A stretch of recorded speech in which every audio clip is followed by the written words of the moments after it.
Halo pentusias, nah sebelum kita ngomongin lebih lanjut, saya benar-benar harus kasih peringatan. Video ini sangat panjang dan tentang latihan copperplate kaligrafi. Jadi sekitar 40 menitan, itu cuma ngeliatin saya bikin garis-garis kayak begini. Buat yang nggak tertarik dengan latihan copperplate kaligrafi, kalau orang bilang subscribe dan like ya, kalau saya mungkin terus terang aja skip video saya yang ini. Karena akan sangat-sangat membosankan ngeliatin saya latihan tok tanpa dipercepat. Kita latihan bareng, nulis garis seperti ini. Tujuannya supaya kita nanti suatu hari bisa nulis begini dengan lancar dan proporsional dan cantik. Oke, kalau beneran pengen tahu gimana latihan saya, kita bisa latihan bareng. Kalau yang udah punya oblique pen, langsung aja.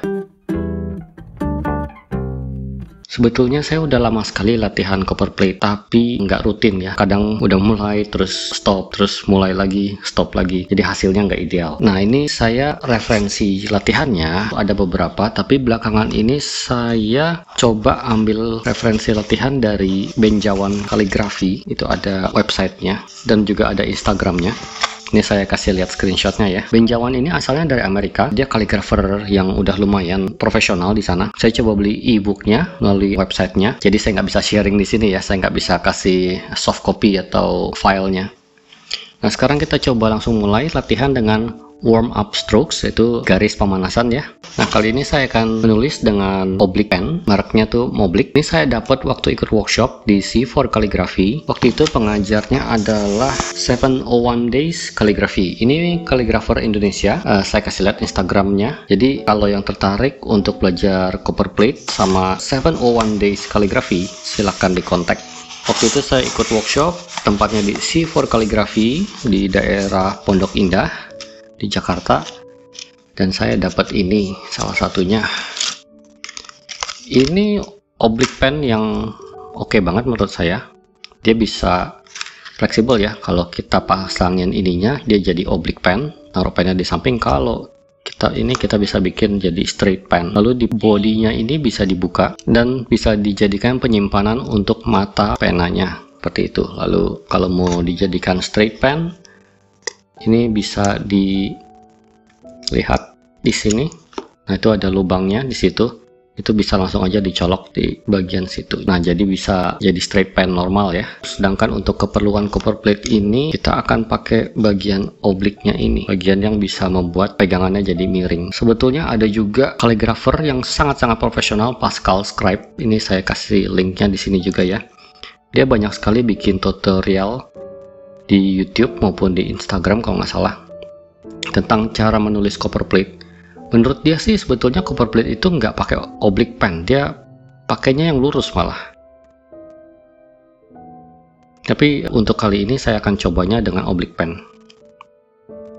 Jadi kalau pegang tuh seperti ini, biasa ya, seperti menulis dengan pen biasa, tapi karena ada pegangan itu jadi mata penanya menyamping. Ini perlu pembiasaan sedikit. Lalu untuk kertasnya, sebetulnya bisa aja langsung ditulis di sini untuk latihan langsung. Ini saya selalu bilang di video sebelumnya, kalau saya tuh malas ngeprint berulang-ulang, jadi saya pakai kertas ini. Ini adalah kertas marker dari Canson, bisa dibeli di toko online atau di toko buku yang besar. Kertasnya ini tuh semi transparan, jadi bisa menerawang kalau kita taruh seperti ini. Jadi kita tinggal ikutin aja. Kita bisa posisikan di atas gini, misalnya mulai dari situ. Mudah-mudahan kelihatan ya di kamera yang di bawahnya ini bentuknya. Tapi sekarang kita mulai dengan garis simple. Oh ya, saya juga perlu share sedikit. Ini juga dikasih sama C4 Calligraphy waktu ikut workshop di sana ya. Dengan tadi hostnya dari 701 Days Calligraphy. Ini tuh dikasih tintanya tinta khusus, nggak bisa pakai tinta yang suka-suka. Dia ada beberapa jenis tinta yang ideal untuk copperplate calligraphy ini. Ini adalah walnut ink. Dia warnanya sedikit kecoklatan karena memang dari kacang walnut. Dia kalau nggak salah digerus lalu dicampur air dan mungkin dicampur sedikit bahan yang lengket seperti perekat lainnya. Saya kurang paham soal itu, tapi yang pasti tinta ini dari walnut dan warnanya kecoklatan. Ini kalau untuk nulis kaligrafi, pastikan di bagian area tinta itu pakai tisu atau pakai kain supaya kalau tumpah itu dia langsung terserap. Nah ini karena pemakaiannya kita akan cocol terus nih, jadi akan sangat rentan untuk kesenggol lalu tumpah tintanya. Nah, kalau kita sudah antisipasi dengan tisu seperti itu, mudah-mudahan lancar latihannya. Ini mohon maaf kalau ada suara-suara background noise seperti burung lewat atau apapun itu, motor lewat, karena saya latihan ini di pagi hari. Sekarang jam 5.20 pagi. Kalau saya nggak begini nggak latihan-latihan soalnya. Nah, kita coba ya. Ini di luar kamera, tapi cara pakainya nih seperti ini. Nah, jadi dicelup sampai mata penanya terendam semuanya, lalu kurang lebih kalau sudah ada tinta yang menempel di nib atau di mata penanya itu udah oke. Dan akhirnya sekarang kita latihan menulis. Latihan menulisnya tuh posisi meja itu lurus berbanding badan kita, lalu bukunya tuh menyamping seperti ini. Dicari aja sudut yang nyaman untuk tangan dan posisi badan. Ini adalah latihan menurun garis tipis. Nah, kita coba. Video kali ini akan sedikit panjang karena memang ini sharing dari latihan sepenuhnya saya. Nah, kita coba garis seperti itu, lurus. Dicoba konsisten kemiringannya 55 derajat.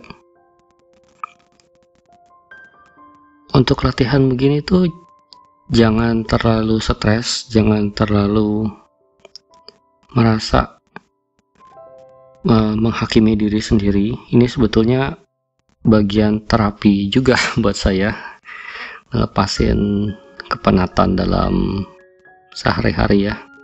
Kayak banyak banget pikiran yang bisa bikin stres, yang negatif dalam hidup. Nah,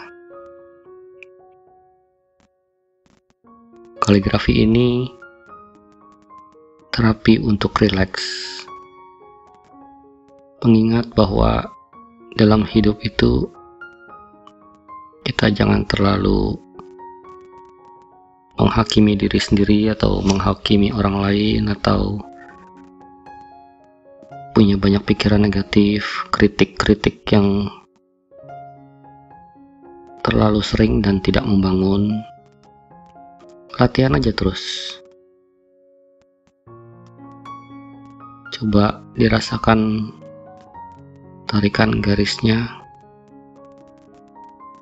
Udah itu aja. Rasakan tarikan garisnya tanpa banyak menilai apakah garisnya lurus, apakah bagus, apakah sempurna. Kalau merasa belum nyaman, nggak apa-apa.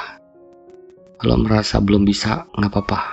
Lalu juga sebetulnya tadi kalau memang mau benar-benar sadar, banyak sekali detail-detail latihan yang mungkin tadi saya langgar semua. Tapi saya nggak peduli. Ini latihan adalah benar-benar buat saya. Memang sekali-sekali kalau kita udah lagi nggak dalam posisi menulis seperti itu, kita bisa coba ingat, oh ya, jangan gerakan jarinya seperti ini, tapi gerakan tangannya yang bergerak gitu loh, hand movement, bukan finger movement. Nah, kali ini kita mau coba garis tebal tapi turun ya. Kenapa kita pakai flexible nib seperti ini? Kalau bagi yang belum tahu, belum pernah lihat video-video saya sebelumnya, nib ini tuh fleksibel, dia kalau ditekan bisa jadi tebal. Oke, ditekan. Nah, tuh bedakan sama yang di atas. Dilepas. Terus terang, karena saya udah lama nggak latihan, garis saya itu ala kadarnya. Tapi belajarlah untuk cuek. Latihanlah untuk diri sendiri, bukan untuk pamer atau apapun. Semua orang pasti mulai dari nggak bisa jadi bisa. Ya kan, kalau kita begitu lahir udah bisa jadi apapun, ngapain kita sekolah? Justru kita bayar sekolah supaya kita diajarin supaya bisa. Supaya kita juga diajarin ilmunya, diajarin cara latihan yang benar. Sampai akhirnya setelah berapa lama, berapa tahun, jadi bisa.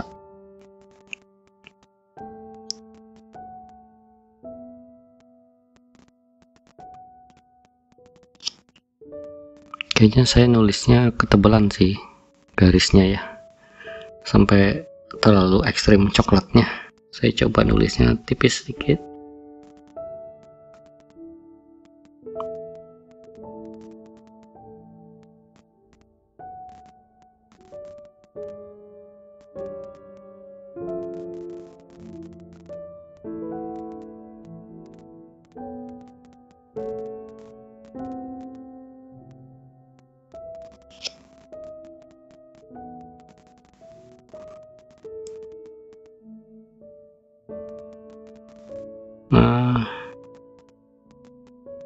Ini tuh kalau di bagian tebal ini idealnya adalah kita menulis, nah yang ini nih kayaknya oke nih. Kita menulis di bagian atasnya itu kotak begini, lalu sampai bawah ininya tuh lurus kotak gitu juga. Nah begini, ini tuh ideal, rapih gitu bentuknya, lurus di bawah, atas dan bawah ini lurus. Biasanya saya tuh karena masih belum mahir, yang di atas itu bulat dan di bawah ya kecenderungan bisa lurus sih. Nah seperti ini, membulat di atas itu kurang oke. Kita pengennya yang ini nih, kita latihan supaya bisa seperti ini ya, habis. Nah kalau seperti ini, nah itu berarti ya tintanya udah nggak ada di mata penanya.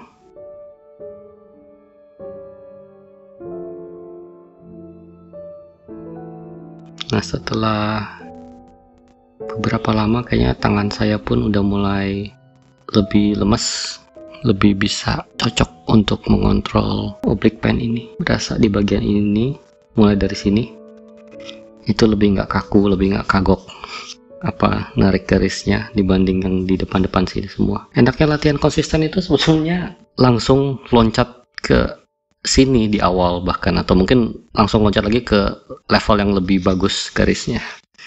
Tapi ya beginilah saya nggak latihan. Nah ini hati-hati kalau gerakin buku, jangan sampai nyenggol tintanya. Kita naikin. Kita mau kali ini tadi kan nulis garisnya ke bawah gini, sekarang kita mau ke atas. Nah ke atas ini kita bener-bener nggak boleh neken, karena selain kita mau bikin garis tipis ya, kita kalau neken ini kan tajam banget nih, seperti apa ya, pisau sih. Dia tuh mata penanya bener-bener dari lempengan besi yang sangat tipis dan ujung itu sangat runcing. Kita bisa nusuk kertasnya kalau kita teken. Tuh bunyinya mungkin seperti ini, ngilu banget rasanya. Nah kita coba garis naik ya, garis tipis yang naik sekarang.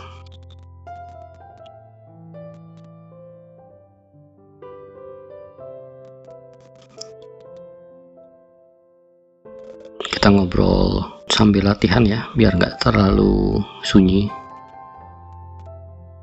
Nah di pagi-pagi ini banyak burung apa sih itu namanya yang kalau malam-malam begini suka cuit-cuit gitu.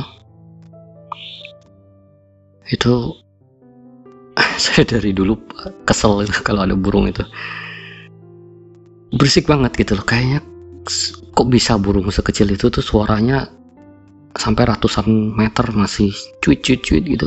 Apalagi kalau sampai nangkring di atap rumah, waduh itu rasanya mau tidur juga susah gitu. Lama lagi, kadang-kadang bisa 1-2 jam dia cuit gitu. Kalau sekarang sih kayaknya lagi mondar-mandir aja tuh, terbang ada 2 kayaknya. Saya saking penasarannya sampai pernah naik ke atas genteng pertama kalinya itu untuk nyari tahu kayak apa sih sebetulnya burung ini bentuknya. Saya pikir ini tuh burung gagak, ternyata enggak ya. Ternyata burung gagak itu ya warna hitam polos terus bunyinya atau lebih jelek lagi sih sebetulnya. Tapi burung gagak itu siang, nggak pernah malam-malam. Kalau burung yang cuit-cuit itu nggak pernah siang, selalu malam. Dan ternyata bentuknya itu nggak jelek-jelek banget ya, warnanya hitam sih. Terus kalau nggak salah paruhnya warna oranye atau warna selain hitam, dan di sayapnya tuh ada garis putih. Nah ini sekarang kita tadi udah naik ke atas lu tipis, sekarang disuruh naik ke atas dan turun ke bawah. Jadi nggak pernah akan bisa kita bikin garis tebal itu naik ke atas, karena kita harus neken, dan kalau naik ke atas neken itu nusuk. Nah jadi selalu cuma ada satu variasi bikin garis tebal, menurun, sedangkan garis atas ada yang naik dan turun. Saya akan praktekkan sedikit naik dan turunnya ya. Ini video ini saya mungkin nggak akan banyak edit supaya bisa lihat latihannya semuanya. Nah itu tadi naik ya arahnya, lalu kita akan bikin garis tipis turun, dicoba konsisten kemiringannya. Kalau kalau garis tipis itu gampang, yang susah itu garis tipis menjaga konsistensi kemiringannya. Misalnya ini terlalu miring, terus juga menjaga supaya nggak gemeteran tangannya. Karena nipnya ini sangat tipis, itu akan kelihatan sekali kalau garisnya goyang atau gemeter. Nah itu tadi naik dan turun tipis, tapi sekarang sebetulnya kita disuruh naik tipis, lalu turunnya tebal. Naik tipis, turunnya tebal. Naik tipis, turun tebal.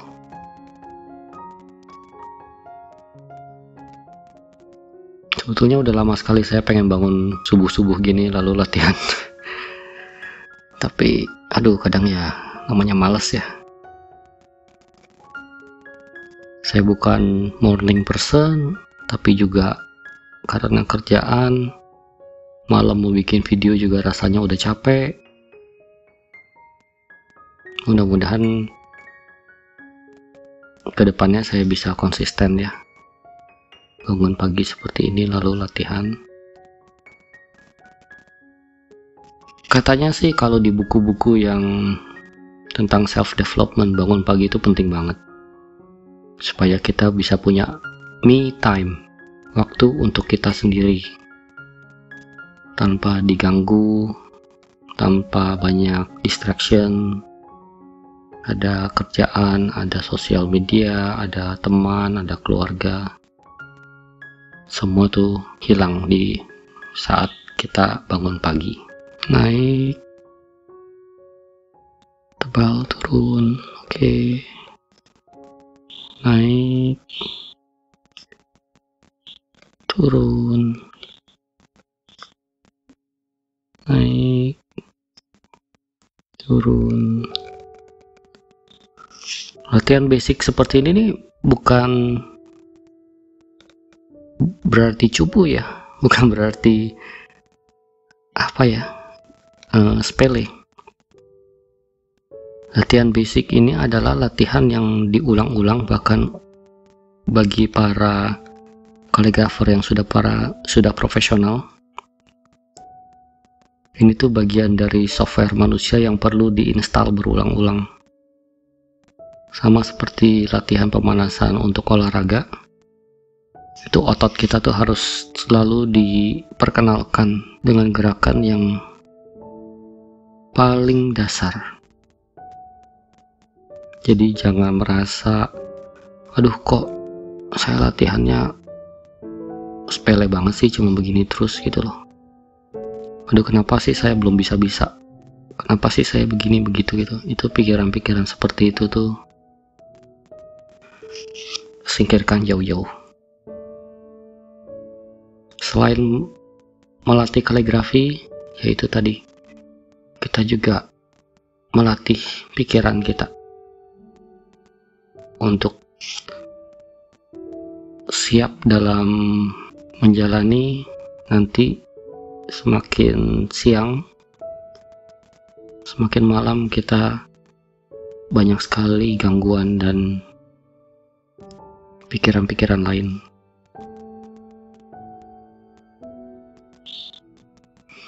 Nah, burung itu rajin sekali ya. Kedengaran nggak ya kalau di kamera itu cut-cut-cut. Oke, tadi kita udah latihan pemanasan akhirnya. Berapa tuh? Kita cuman bikin 1, 2, 3, 4, 5 baris aja tuh udah berapa menit nih kalau di kamera? 27 menit. Demen membosankan nggak ya latihan kayak gini ya? Saya nggak tahu sih. Dan saya nggak bikin YouTube ini untuk klik atau apalah subscriber. Saya bikin video ini benar-benar murni untuk sharing aja tentang kaligrafi. Ini adalah latihan yang lebih advance, lebih rumit sedikit, dimana kita bikin garis tipis sekali di awalnya, lalu kita gradasi lebih tebal ke bawah, seperti itu. Jadi menurun, thin, thick, downstroke. garis menurun tipis tebal lah bahasa Indonesianya. Kita coba mungkin kali ini satu baris aja mungkin supaya nggak terlalu lama videonya nanti. Oke, mulai dari nggak ditekan, lalu kita ke bawah, mulai ditekan seperti ini, lalu ditarik. Oke, berantakan banget di awal, tapi sekali lagi coba untuk tidak terlalu kritis. Yang penting jalanin aja. Ya salah, refleks saya mesti bikin garis tebal yang normal. Oke, jangan ditekan. Nah, saya rasa itu lebih oke. Terus terang lebih bikin kagok. Kita harus fokus dengan tebal tipis, harus fokus juga ke kemiringan garisnya.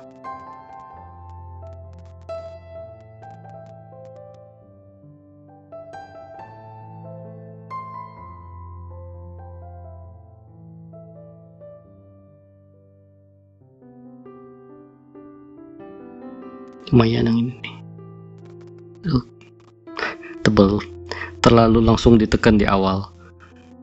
Oke, ingetin ke diri sendiri, jangan ditekan, tipis, pelan-pelan, tebal,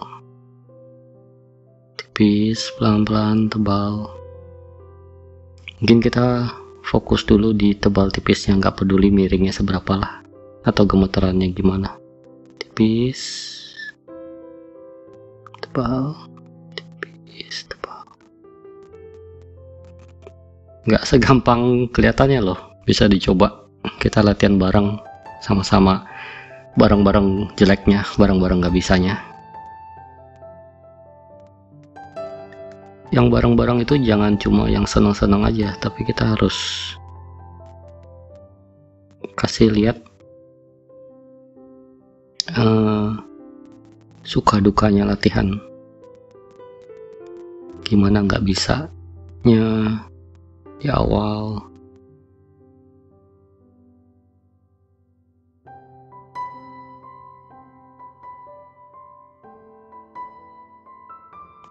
Udah mendingan, udah mulai mendingan setelah berapa puluh kali ini nulis garis tebal tipis ini.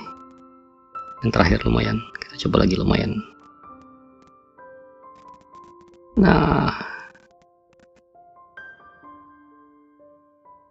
ini kadang-kadang di mata penanya tuh sering keselip serat kertas. Kalau keselip gitu kita bisa coba bikin garis tebal gitu untuk apa sih, buang serat yang nempelnya ya. Nah, udah lumayan sedikit cihuy lah ya, tebal ketebalan di awal lagi. Nah, ini lebih susah lagi nih. Ini adalah tipis di awal, tebal di tengah, tipis. Nah, kita coba seberapa ngaco koordinasi gerakan saya. Masih ada nih serat kertasnya nih. Oh ya, udah hilang. Ingat tipis di awal. Oke, tipis, tengah tebal. Ya, terlalu cepat tipisnya. Jadi kita tuh pengen bikin garis begini. Kalau yang di atas ini nih, garisnya tadi begini. Nah, beda ya. Oke, tipis, tebal di tengah, masih tebal, pelan-pelan kita angkat menuju tipis. Oke, mendingan. Susah. Tipis, tebal, pelan-pelan tipis. Atasnya terlalu banyak yang tipis. Tipis, tebal, pelan-pelan, tebal, makin tebal, mulai diangkat. Tipis, tipis, tebal, tipis. Nah, mulai ada mobil yang lewat. Susah loh bikin video YouTube gini dengan peralatan dan ruangan yang seadanya. Tentang suara, tentang pencahayaan, belum lagi editnya. bikin video 10 menit itu ngeditnya tuh bisa 1,5 jam, bisa hampir 2 jam kadang-kadang. Itu baru ngedit, belum termasuk nyiapin peralatan, beresin peralatan sesudah itu juga.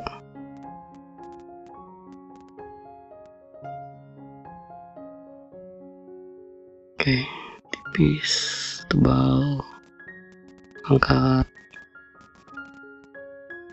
tipis, tebal, angkat,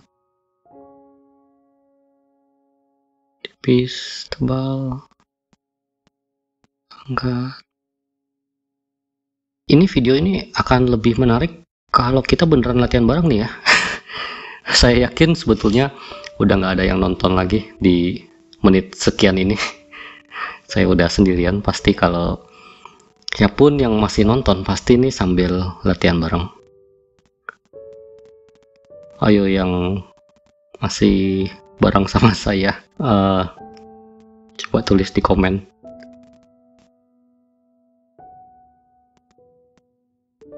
Oke, tebal, tipis, tipis, tebal, tipis. Oh, udah lumayan. Ini kalau lumayan kita bisa muji diri sendiri dong. Apa boleh kasih reward dong? Jangan tadi pas jelek aja kita merasa apa kita menghakimi diri sendiri itu. Kalau memang kita udah mulai bagus, oh boleh juga ya gitu kan. Jangan sungkan memuji diri sendiri kalau memang terjadi improvement, terjadi perbaikan. Nah, sekarang lebih aneh lagi. Tebal, tipis, tebal. Jadi kalau tadi ini yang ini, dua ini, sekarang tuh disuruh tebal, tipis di tengah, terus tebal lagi di menuju bawahnya. Emangnya ada ya garis yang begini dalam huruf? Tapi kita ngikut aja. Namanya juga belajar dari orang yang udah lebih bisa. Tebal, tipis, tebal. Oke. Tebal, tipis, tebal. Sebetulnya saya merasa lebih gampang dibanding yang ini. Tebal, tipis, tebal. Lebih gampang untuk tebal tipisnya, tapi untuk secantik yang contohnya ini lebih susah. Tebal, angkat, pelan-pelan tebal lagi. Oke. Tebal, tipis, tebal. Sebetulnya akan lebih sangat-sangat membantu kalau yang udah beneran mahir di Copperplate ini bikin tutorial kaligrafi dalam bahasa Indonesia sih. Karena banyak sekali kaligrafer yang jago itu ngomongnya bahasa Inggris dan banyak yang komen kurang paham. Saya beruntung bisa mengerti bahasa Inggris, jadi saya coba bantu salurkan apa yang saya tahu dari ilmu-ilmu bahasa Inggris itu.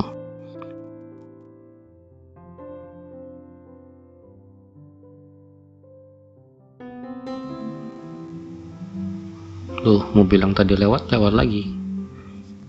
Ada yang ketinggalan kah barangnya? Paling kesel ya kalau kita udah keluar rumah, udah sampai mana gitu, aduh handphone ketinggalan, balik lagi. Tebal, tipis, tebal. Nggak gampang juga sih. Tebal, tipis, tebal. Ya kecepatan. Keindahan itu adalah sesuatu yang simetrik. Biasanya di alam. Tapi ya ini, untuk bikin simetris ya, di segmen atas sama segmen bawah itu susahnya di situ. Tebal. Saya lebih dominan di bagian segmen bawah ini yang tebalnya lebih ganas. Kita coba sedikit lagi sambil ngabisin tinta. Habis itu mungkin kita sudahkan videonya ini. Udah kepanjangan ya. Udah pasti nggak ada yang nonton sih. Tapi inilah perjalanan latihan saya. Mungkin suatu hari saya akan lihat, kalau saya rajin latihan, saya akan lihat perkembangan saya seperti apa di awal-awal latihan copperplate ini setelah gak rutin berapa lama. Nah, kenapa sih tadi kita nulis begini? Tujuannya apa? Itu tujuannya adalah supaya pas nulis huruf itu kita fasih. Ini di latihan berikutnya saya akan coba latihan untuk ini semua. Jadi B, H, L, G, J, Y, yang ini huruf P, terus meliuk-liuk huruf P ini. Nah, tipis, tebal, tipis, melengkung-melengkung begitu huruf U, T itu huruf W, M, dan seterusnya. Nah, bagi yang masih sama saya, selamat. Anda sudah menghabiskan waktu sekitar 30-40 menit bersama saya, mudah-mudahan berguna. Mudah-mudahan bisa beneran latihan bareng. Kita sama-sama tempuh perjalanan belajar copperplate kaligrafi ini. Kita sama-sama, nggak bisa nanti mudah-mudahan di video ke 10 mungkin kita udah bisa nulis yang aneh, yang ya, huruf-huruf lah intinya. Banyak loh, ini tadi kita di halaman 8, ini halaman 23 aja masih nulisnya begini aja. Diajarin nanti common mistake, biasanya tuh salahnya gimana sih, idealnya tuh seperti apa sih hurufnya. Everything takes time, everything is going to be okay. Oke, pemirsa pentusias, sampai jumpa di latihan selanjutnya. Mudah-mudahan gak kapok sama video saya. Bye bye.